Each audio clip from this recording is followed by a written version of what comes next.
തിരുവനന്തപുരം അമ്പൂരി കുമ്പിച്ചൽ പാലം യാഥാർത്ഥ്യമാക്കിയത് ആദിവാസികൾ ഉൾപ്പെടെയുള്ള സാധാരണ ജനവിഭാഗത്തിനു വേണ്ടിയാണെന്ന് മന്ത്രി പി എ മുഹമ്മദ് റിയാസ്. മേഖലയിലെ ടൂറിസത്തിനു കൂടി മുതൽക്കൂട്ടാകുന്നതാണ് പാലമെന്നും മന്ത്രി 24 പറഞ്ഞു.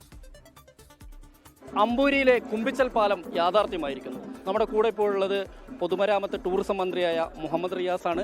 എന്തായാലും പാലം യാഥാർത്ഥ്യമായിരിക്കുന്നു. എത്രയോ കാലങ്ങളായി ആളുകളുടെ ഒരു ആവശ്യമായിരുന്നു, പ്രത്യേകിച്ച് ഈ ആദിവാസി മേഖലകളിലുള്ള ഒരു കുടിയേറ്റക്കാരുടെയൊക്കെ.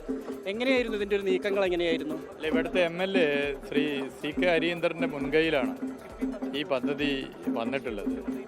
ഇടതുപക്ഷ ജനാധിപത്യ മുന്നണിയുടെ സർക്കാർ 2016 വന്നതിന് ശേഷം നിരവധി പാലങ്ങൾ, റോഡുകളാണ് ഈ 10 വർഷത്തിനുള്ളിൽ നമ്മുടെ നാട്ടിൽ നടപ്പിൽ വന്നിട്ടുള്ളത്.